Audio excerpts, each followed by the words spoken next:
Hola chicos, bienvenidos nuevamente a Física 2.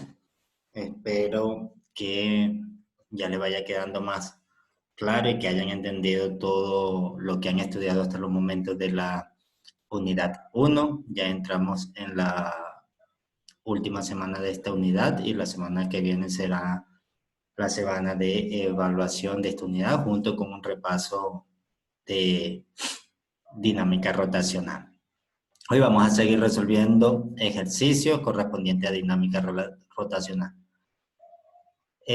Tenemos este primer ejercicio que dice un carrusel horizontal de 800 newtons es un disco sólido de 1.5 metros de radio que parte del reposo mediante una fuerza horizontal constante de 50 newtons aplicada tangencialmente al borde del disco.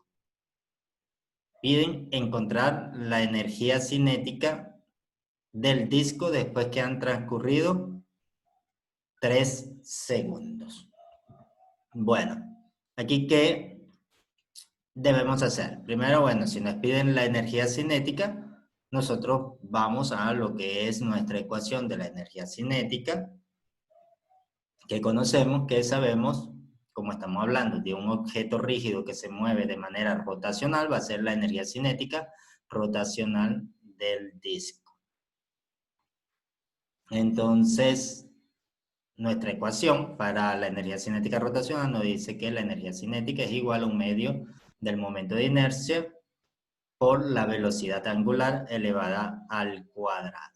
Ahora, si vemos en el problema no nos dan directamente ninguno de estos dos datos, ¿sí? Lo que nos dan es el radio del carrusel, nos dan la fuerza con que es jalada el carrusel y nos dan un tiempo. Y nosotros necesitamos, para conocer la energía cinética, es saber cuál es el momento de inercia y cuál es la velocidad.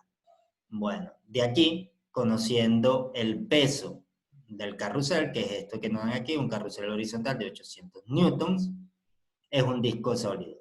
¿Sí? Al decirnos que es un disco sólido, ya sabemos la forma, podemos saber la masa, y sabiendo el radio que tiene este disco sólido, podemos calcular su momento de inercia como el momento de inercia de un disco, que ya sabemos que es un medio de la masa por el radio al cuadrado.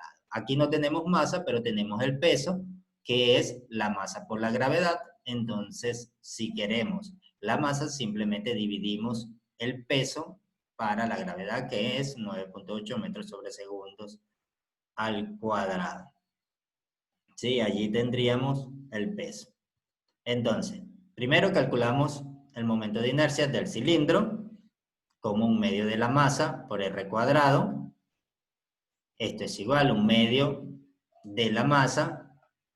El peso es 800 newtons. Si lo dividimos para 9.8 nos da una masa de 81.6 kilogramos.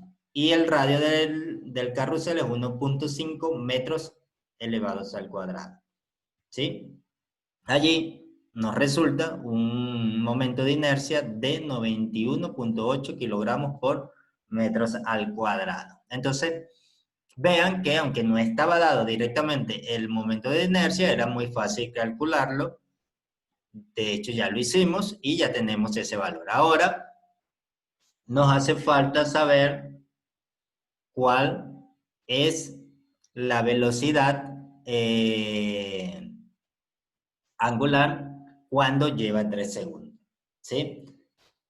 Si vemos aquí, el problema nos dice que el disco, que el carrusel, parte del reposo después de que fue aplicada una fuerza horizontal constante de 80 newtons, de 50 newtons. Es decir, se aplicó una fuerza e hizo que el carrusel, que estaba en reposo, comenzara a moverse.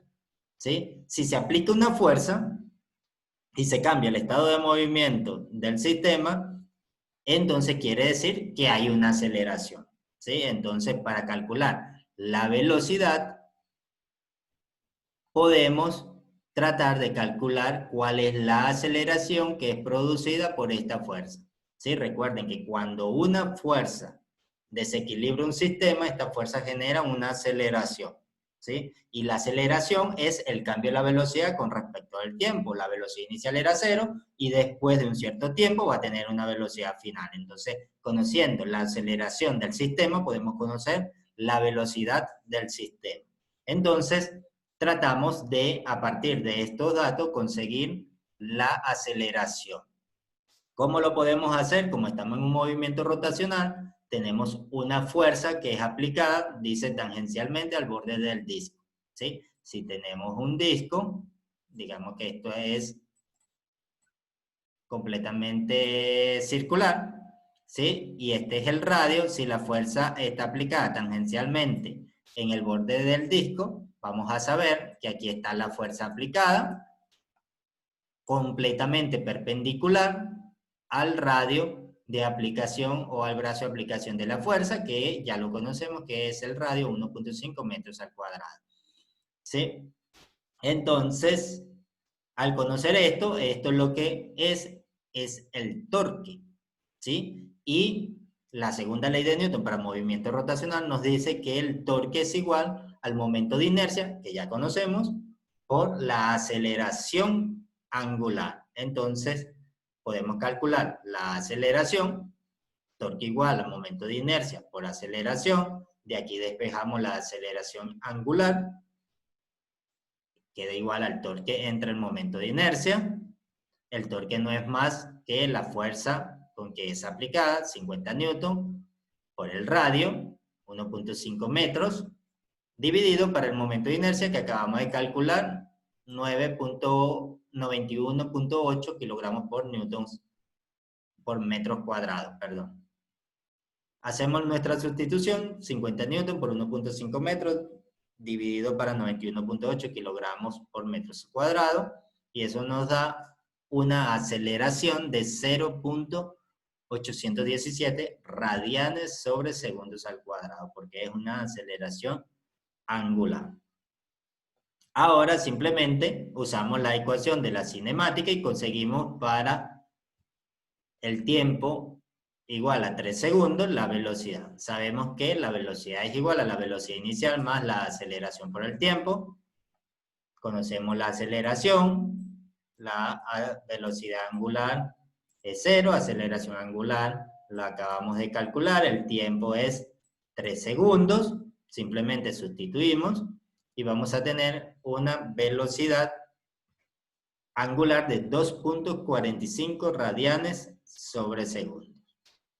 Y ya tenemos absolutamente todo para calcular nuestra energía cinética. Entonces decimos que la energía cinética igual a un medio del momento de inercia por la velocidad al cuadrado es igual a un medio de 91.8 kilogramos por metro cuadrado multiplicado por 2.45 radianes sobre segundo todo elevado al cuadrado. Y eso nos da una energía de 276 joules. Y así podemos conseguir la energía. Vean que hay que analizar, ¿sí?, lo que es el problema. No es, la física no es simplemente agarrar una ecuación y meter valores, sino saber cómo interpretar el problema. Inicialmente, esta es nuestra ecuación que debemos usar y no nos es dado explícitamente ninguno de estos valores, pero analizando el problema, sabiendo que cambia su velocidad de 0 hasta una velocidad en el tiempo 3 igual 3, sabemos que hay una aceleración. La aceleración es producida por esta fuerza, ¿sí? Y sabiendo la segunda ley de Newton, torque igual a momento de inercia por la aceleración, podemos remontarnos a la velocidad y con la velocidad conocer la energía cinética. Entonces siempre hay que analizar bien el ejercicio, chicos. Antes de comenzar a sacar cuenta, es analizar el ejercicio para saber cómo debemos plantear la resolución. Ok, vayamos a un segundo ejercicio. Tenemos un cuerpo con masa M1 igual a 15 kilogramos y uno con masa M2 igual a 10 kilogramos están suspendidos unidos por un cordón que pasa sobre una polea con radio R igual a 10 centímetros y la masa de la polea M igual a 3 kilogramos. El cordón tiene una masa despreciable y no se estira y no se desliza sobre la polea. La polea rota sobre un eje sin fricción. Los cuerpos inician desde el reposo a 3 metros de separación. Nos dicen tratar la polea como un disco uniforme y determinar la rapidez de los dos cuerpos cuando pasan el uno por el otro. ¿Sí? Es decir, tengo dos cuerpos, uno está aquí, el otro está aquí, se libera desde el reposo, esto comienza a moverse y en algún momento van a pasar uno por el otro. Entonces, ¿cuál es la velocidad justo cuando pasa uno por el otro? Eso es lo que debemos calcular.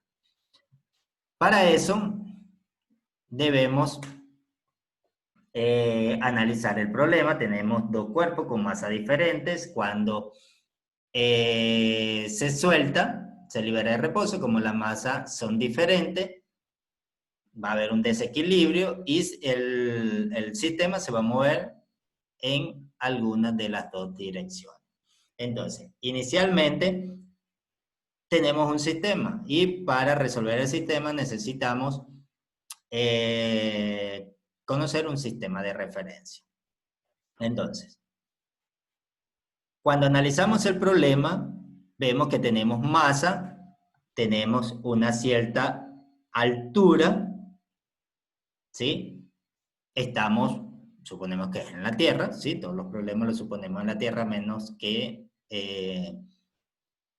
se nos indique algo diferente, ¿sí? Pero si estamos en la Tierra y esto está en una polea, cuando se mueva se va a mover por efecto de la gravedad, ¿sí? La gravedad va a actuar, entonces tenemos masa, tenemos altura, tenemos gravedad, podemos pensar en energía potencial gravitacional. Masa por gravedad por altura es la energía potencial gravitacional. Y por otro lado, cuando se está moviendo, tiene una cierta velocidad. Si tenemos masa por velocidad elevada al cuadrado, un medio de eso es la energía cinética. Entonces, si tenemos en el problema implicado tanto energía cinética y energía potencial, y se nos está pidiendo precisamente una rapidez, entonces debemos pensar en resolver nuestro problema planteando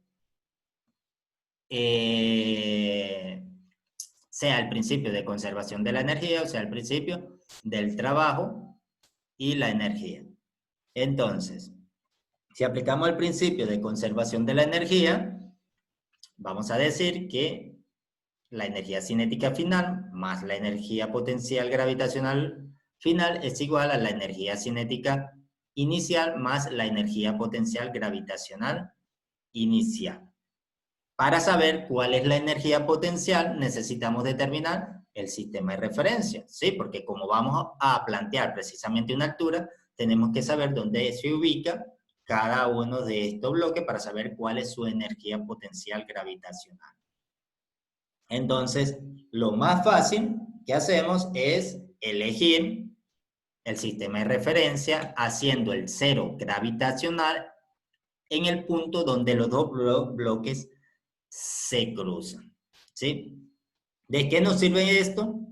Que cuando planteemos la energía gravitacional final se nos haga cero. ¿Por qué? Porque si el cero está justo en el punto donde ellos se cruzan, cuando se cruce, que es el punto donde vamos a estudiar, su altura será cero, entonces su energía potencial gravitacional será cero. Vean que nosotros podemos colocar el sistema de referencia de acuerdo a nuestro criterio. Entonces, cuando tenemos esa libertad, podemos hacer que el problema se nos haga un poco más fácil.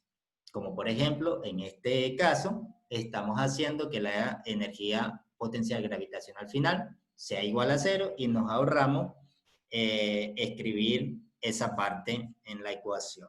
Entonces, eso será más o menos cuando vaya acá. ¿Cómo sabemos cuál es exactamente la altura o el punto donde ellos se van a cruzar? Entonces, eso lo hacemos, como le digo siempre, analizando el ejercicio. Si vemos, el problema nos dice la polea rota sobre un eje sin fricción. Esto es importante, pero para saber justo el punto donde se cruza, dicen el cordón tiene una masa despreciable y no se estira y no se desliza. ¿Sí? Esta parte es importante. Vean que en los problemas de física, muchas veces los estudiantes están acostumbrados a decir, bueno, saco los datos, y sacar los datos y agarrar M1, ponerla aquí, M2, ponerla aquí, R, ponerla aquí, la masa, ponerla aquí. Eso está bien y es aconsejable hacerlo, pero más allá de los datos es toda la información que está. Y a veces la información está en palabras y no como un numerito. Entonces, de eso siempre tienen que estar pendientes. Entonces, esta frase que tenemos aquí es muy importante. ¿Por qué? Porque cuando dice que no se estira, entonces quiere decir que cuando se libere, lo mismo, lo que se mueva un bloque, se va a mover el otro bloque. ¿Sí? Entonces, si tengo un bloque aquí, si este se mueve 1 metro hacia abajo, este se va a mover 1 metro hacia arriba. Si este se mueve 2 metros hacia abajo, este se va a mover 2 metros hacia arriba. ¿Por qué? Porque la cuerda no se estira. Si la cuerda se estirase, puede ser que este comience a moverse y este ni siquiera se mueve nada. ¿Sí? Porque se estiraría. Pero al no estirarse, si este se mueve, este se va a mover la misma proporción. ¿Sí? Entonces, eso es súper importante y eso es lo que hace que nosotros podamos plantear el sistema de referencia justo en el punto medio. Si de aquí a aquí hay 3 metros, entonces cuando esto comience a moverse y este hacia abajo se haya movido 1.5 metros, este se va a haber movido hacia arriba 1.5 metros y el punto de encuentro sería justo en 1.5. ¿Sí? Entonces, ¿qué quiere decir? Que inicialmente este bloque está en 1.5 positivo y este está en menos 1.5. ¿Sí? Eso es lo que nos quiere decir. Y cuando nos dice que la cuerda no se desliza, ¿qué nos está diciendo allí? Si no se desliza, entonces quiere decir que hace que la polea gire. ¿Sí? Si yo tengo la polea acá y esto se desliza, no le pasa nada a la polea. Si la cuerda se desliza, no le pasa nada a la polea. Pero si la cuerda no se desliza y se mueve, lo que quiere decir es que está dándole un movimiento a la polea. Y cuando nos dicen que la polea rota sobre un eje sin fricción, es decir, que rota sobre este eje sin fricción, quiere decir que ahí no hay ninguna fuerza de fricción que genere una fuerza resistiva y por ende, como es rotación, que vaya a generar un torque resistivo, ¿sí? Entonces, no existe torque resistivo, no tenemos que tener problema con eso. Si existiese un torque resistivo, podríamos tratar el problema a través del teorema del trabajo y la energía, pero en este caso, como no hay torques que se resistan, entonces podemos tratar el problema como un problema de conservación de la energía. Entonces, para eso planteamos nuestra ecuación de conservación de la energía, que nos dice la energía cinética final más la energía potencial gravitacional final es igual a la energía cinética inicial más la energía potencial gravitacional inicial. ¿Sí? Entonces, acá planteamos la energía cinética inicial,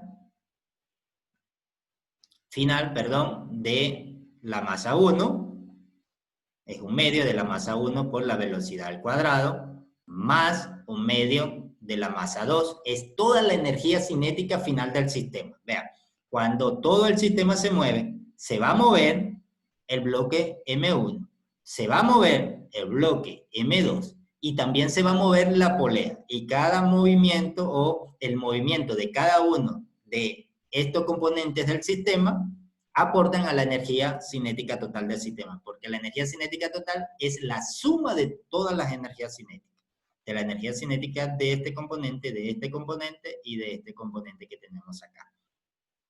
¿Sí? Entonces, tenemos la energía cinética del bloque 1, un medio de la masa 1 por la velocidad al cuadrado, más la energía cinética del bloque 2, un medio de la masa por la rapidez elevado al cuadrado, más la energía cinética de la polea. Como gira, es una energía cinética rotacional, es un medio del momento de inercia de la polea por la velocidad angular elevado al cuadrado.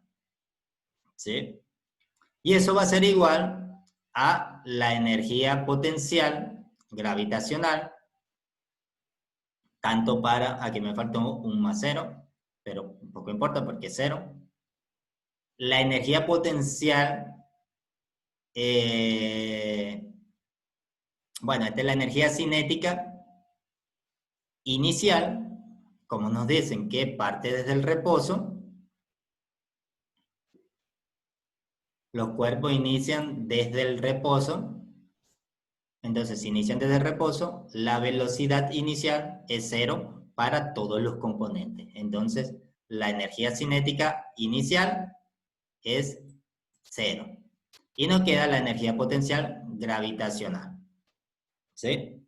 Entonces, la energía potencial gravitacional, tanto de la masa 1 como de la masa 2. ¿Sí? Este está a una altura inicial, 1.5, y este está a una altura inicial de menos 1.5. Entonces, lo que hacemos ahora es sustituir. Bueno, acá sacamos factor común. Como vemos, las velocidades son exactamente la misma. ¿Por qué? Porque la cuerda no se estira. Al no estirarse, se mueven en la misma proporción. Tanto se desplazan. Como no se estira, entonces se desplaza la misma distancia en la misma cantidad de tiempo, es decir, que tiene la misma velocidad. Entonces sacamos factor común, la velocidad, y nos queda un medio de la masa 1 más la masa 2 por la velocidad final o la rapidez final elevada al cuadrado, más un medio del momento de inercia, como es un disco, es un medio de la masa por r al cuadrado, y la velocidad angular simplemente la ponemos en función de la velocidad que nos interesa, que esta es esta velocidad final, a través de las relaciones que hay entre las magnitudes angulares y magnitudes lineales. Lo escribimos como velocidad sobre radio elevado al cuadrado. Vean, este radio elevado al cuadrado se cancela con este radio elevado al cuadrado y nos queda una velocidad elevada al cuadrado. Con esta velocidad elevada al cuadrado podemos sacar factor común y sacamos nuestras cuentas. De este lado colocamos nuestra energía potencial. Entonces tenemos la energía potencial inicial. Vean, esta energía cinética inicial es cero y la energía potencial final es cero porque colocamos nuestro cero gravitacional justo en el punto donde se encuentra. Entonces acá tenemos masa 1, 15 kilogramos, la gravedad 9.8 metros sobre segundo al cuadrado, por la posición inicial, que es 1.5 metros en la dirección positiva, más la energía potencial gravitacional del cuerpo 2, que es la masa, 10 kilogramos, la gravedad, 9.8 metros sobre segundo al cuadrado, más aquí debería llevar un signo menos. ¿Sí? Lo voy a arreglar de una vez para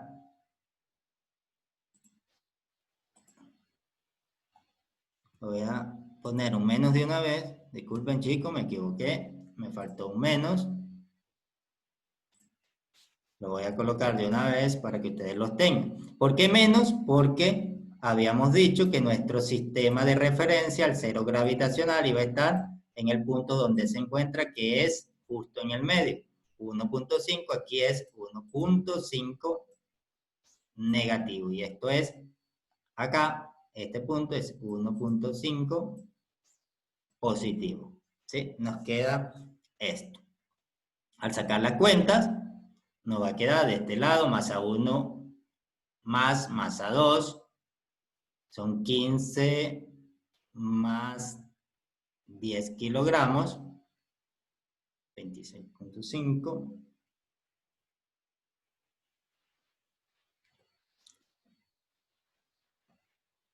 Bueno, todo esto me queda un cuarto por 3 Aquí había que sacar un factor común, luego sumar M1 más M2, que eso da 25.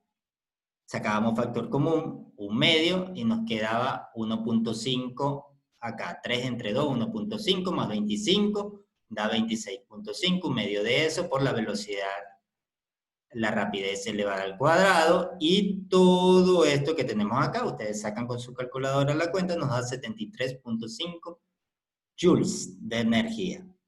Despejamos la velocidad, pasamos el 2 a multiplicar a 73.5, el 26.5 lo pasamos a dividir, y luego le sacamos la raíz a ambos lados, no queda de este lado solamente la velocidad, y eso nos da una velocidad de 2.36 metros sobre segundos. Entonces, vean chicos, la importancia de analizar el problema. En los problemas siempre hay mucha información que no está dada en forma de numeritos, y son informaciones que son sumamente importantes. En este caso, la información importante era esta.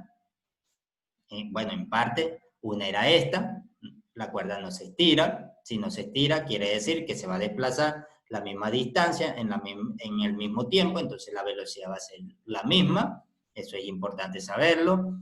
Otra cosa importante es que la cuerda no se desliza sobre la polea. Si la cuerda no se desliza sobre la polea, eso quiere decir que la polea va a rotar, y si la polea rota va a tener energía cinética rotacional, ¿sí? Y algo importante es que la polea rota sobre un eje sin fricción. Es muy importante porque si la polea girase sobre un eje con fricción, entonces habría una fuerza de fricción entre el eje y la polea, que esta fuerza de fricción generaría un torque de fricción. Entonces ya al haber un torque de fricción no estaríamos en presencia del principio de conservación de la energía, que fue lo que planteamos para resolver el problema, sino que ya tendríamos que plantear el problema a través de el principio del trabajo y la energía. Entonces, para poder aplicar el principio correcto, tenemos que saber cómo es el sistema y cómo es el movimiento, qué es lo que está pasando allí. Entonces, recuerden siempre leer y analizar el problema y sacar la información que está en el problema, que no está dada como un simple numerito. Entonces, veamos este otro ejercicio. El enunciado es bastante largo, pero no hay problema. A veces los enunciados son muy largos y los ejercicios son sencillos. A veces los enunciados son corticos y los ejercicios pueden hacerse complicados. Entonces, nos dicen, la cabeza de una cortadora de pasto tiene 100 gramos de cuerda de vanado, es decir, enrollado, en un carrete cilíndrico ligero con un diámetro interior de 3 centímetros y un diámetro exterior de 18 centímetros. ¿Cómo se muestra en la figura? La cuerda tiene una densidad lineal de 10 gramos sobre metro. ¿Qué quiere decir densidad lineal? Es la cantidad de masa que hay en una cierta unidad de longitud. En este caso, 10 gramos sobre metro, lo que quiere decir es que en un metro de cuerda hay 10 gramos de masa de esta cuerda. Una sola hebra de la cuerda se extiende 16 centímetros desde el borde exterior del carrete. Es decir, sale hasta acá 16 centímetros. ¿Sí?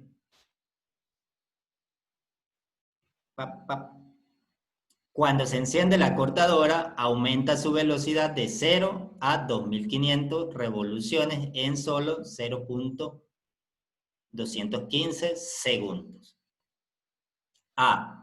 Preguntan, ¿qué potencia promedio entrega el motor de la cortadora a la cabeza mientras acelera? Es decir, en el momento que comienza a variar la velocidad hasta que llega a 2500, ¿cuál es la potencia que se entregó? Y B, dicen, cuando la cortadora corta pasto, gira a 2000 revoluciones por minuto. Y el pasto ejerce una fuerza tangencial promedio de 7.65 newton. Esta fuerza que ejerce el pasto es la que hace que disminuya la velocidad del acortador. Sobre el extremo exterior de la cuerda, ¿qué potencia está a una distancia radial de 16 centímetros desde el borde exterior del carrete? ¿Y cuál es la potencia entregada a la cabeza bajo la carga? Entonces, aquí, vamos primero, paso a paso, vamos a calcular la parte A. Preguntan cuál es la potencia promedio entregada, ¿qué potencia promedio entrega el motor de la cortadora a la cabeza mientras acelera? Nosotros sabemos que nuestra potencia es igual al cambio de la energía con respecto al tiempo, a la energía cinética con respecto al tiempo, ¿sí? Como parte del reposo, entonces es la energía cinética final.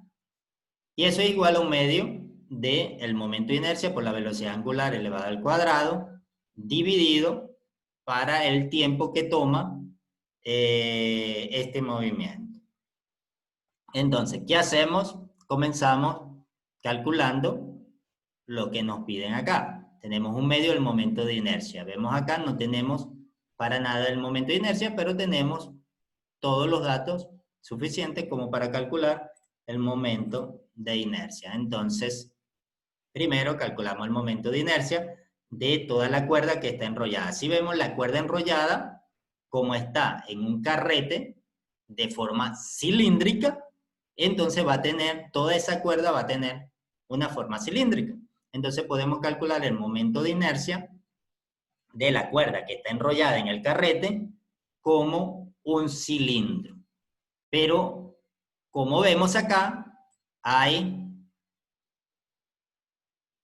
un eje, ¿sí? Podemos llamarlo un eje donde se enrolla que está hueco, ¿sí? Entonces sería un cilindro hueco. Tenemos el radio acá, que nos dice que es 3 centímetros el diámetro, el radio es la mitad de eso, y tenemos el diámetro de todo el carrete, 18 centímetros, su radio es la mitad de eso. Entonces, igual, podemos calcular. Entonces, dice que hay 100 gramos de cuerda, entonces la masa va a ser 0.1 kilogramos, y el radio exterior, o bueno, el interior, poco importa el orden, si tenemos 3 centímetros sería 1.5 centímetros, eso en metros es 0.015 metros elevado al cuadrado, más el exterior, que es 18 centímetros de diámetro, el radio sería 9 centímetros, eso, 9 centímetros en metro es 0.09 metros elevado al cuadrado. Allí sacamos simplemente la cuentica y nos da que el momento de inercia de la cuerda que está en el carrete es igual a 4.16 por 10 a la menos 4 kilogramos por metros al cuadrado. Ahora, todavía no hemos calculado el momento de inercia que necesitamos para conseguir la potencia promedio. ¿Por qué? Porque si nos damos cuenta, este momento de inercia acá, 4.16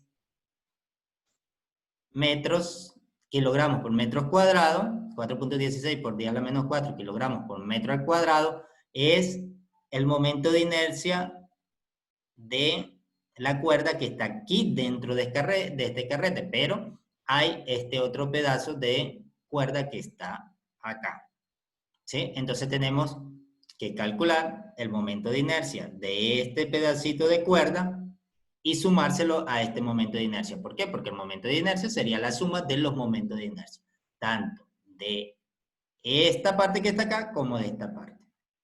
¿Cómo calculamos el momento de inercia de esta parte? Bueno, vamos a necesitar la masa. ¿Cómo sabemos cuánto tiene ese pedacito de cuerda? Vemos que acá tenemos la densidad lineal, ¿sí? Si en un metro de cuerda hay 10 gramos, entonces en 16 centímetros, ¿cuánto habrá? Simplemente sacamos la masa del filamento que es la densidad lineal multiplicada por la distancia, 10 centímetros, 10 gramos por metros. Eso es lo mismo que 10 a la menos 2 kilogramos por metro, metro se cancela por metro, eso multiplicado por los 16 centímetros que hay, nos da una densidad, una masa de 1.6 por 10 a la menos 3 kilogramos. ¿Sí? Ya tenemos la masa, ya con la masa podemos calcular el momento de inercia. ¿Sí? Entonces, ¿cómo calculamos el momento de inercia? Lo calculamos a través del teorema de los ejes paralelos. ¿Por qué? Porque esto que se está moviendo acá presenta un momento de inercia, pero todo gira alrededor de este eje. Entonces, este pedacito de cuerda tiene un momento de inercia, pero el movimiento se da acá.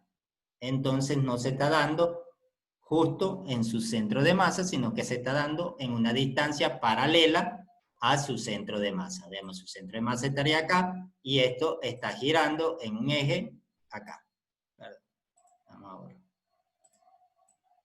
En realidad es un eje que sale de la página. Es un eje que va así. ¿Sí? Aquí. Entonces, gracias al teorema de los ejes paralelos podemos plantear el momento de inercia con respecto a su centro de masa más la masa multiplicada por la distancia que lo separa de donde realmente está girando. Entonces, el momento de inercia de esta cuerda que está acá, si la vemos bien, se nos parece a una varillita, ¿sí? Entonces, como su forma es como una varilla, podemos calcular el momento de inercia con respecto a su centro de masa como el momento de inercia de una varilla, que es un 12avo de la masa por la longitud elevada al cuadrado. Y le sumamos la masa total por la distancia de separación. ¿Cuál sería la distancia de separación? Esta distancia que está acá, más esta distancia de acá hasta donde está girando. ¿Sí? Sacamos nuestra cuenta. Eso sería el momento de inercia, un 12avo. Como la masa es la misma, la sacamos factor común, 1.6 por 10 a la menos 3 kilogramos, porque es la masa de ese pedacito nada más. Aquí tenemos, nos queda un 12avo de la longitud elevada al cuadrado, es la longitud total de la cuerda, 0.16 metros elevado al cuadrado, más la distancia que separa al centro de masa de el eje de giro. El centro de masa está acá, entonces sería esta distancia, si esto es 16, entonces esta distancia es 8 centímetros, que es 0.08 metros, y esta distancia que está acá, que es la mitad de 18, es 0.09. Al sacar la cuenta, tenemos que el momento de inercia de ese pedacito de cuerda es igual a 4.97 por 10 a la menos 5 kilogramos por metro cuadrado.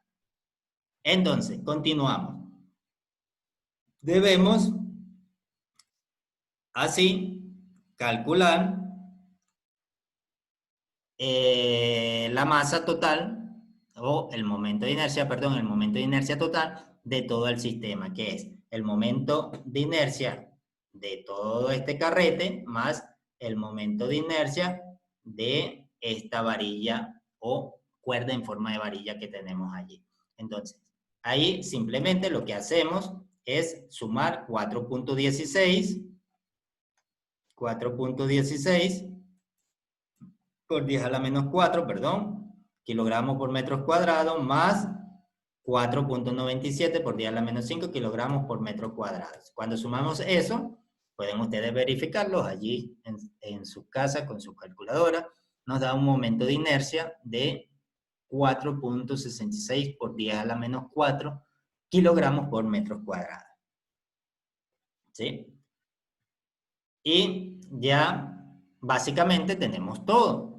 Tenemos el momento de inercia, la velocidad final la conocemos, ¿Por qué? Porque sabemos que va desde 0, velocidad inicial, hasta 2500 revoluciones por minuto. Simplemente tenemos que llevar las revoluciones por minutos a radianes sobre segundos y a radianes por segundos y listo. No es ningún problema, la velocidad final está dada.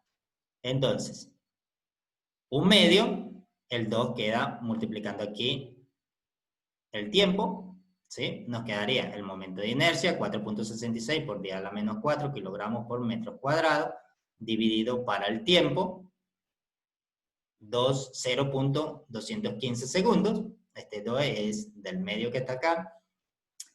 Y la velocidad elevada al cuadrado, aquí la tenemos en revoluciones por minuto. Para pasarla a radianes sobre segundo, simplemente la multiplicamos por 2pi sobre 60 segundos y la tenemos en radianes sobre segundo. La elevamos al cuadrado y es la velocidad angular elevada al cuadrado.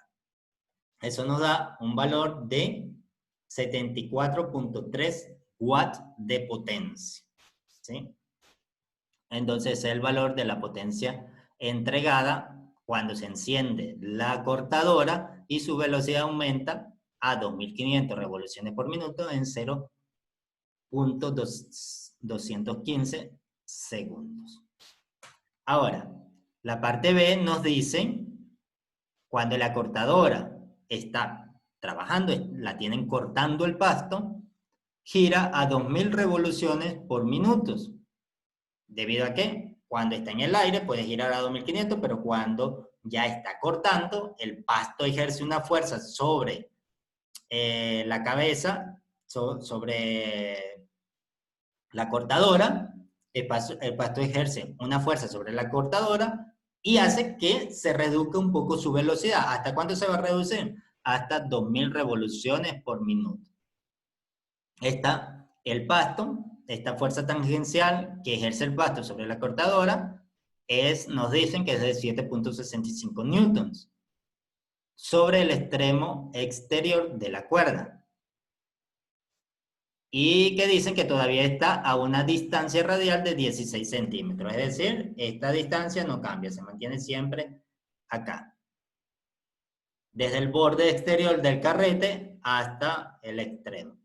Y nos preguntan cuál es la potencia entregada a la cabeza bajo esta carga, ¿sí? Bajo esta fuerza que nos da. Entonces, para eso planteamos nuestra potencia, ahora no en términos de la energía cinética, sino en términos de el torque producido por esta fuerza que se está ejerciendo sobre el carrete. Entonces, tenemos también que la potencia es igual al torque por la velocidad angular.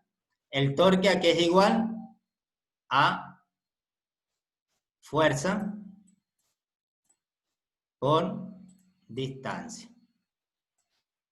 ¿Sí? Entonces tenemos la fuerza que nos la dan acá, 7.65 newton, y la distancia donde está siendo aplicada. ¿Cuál es la distancia?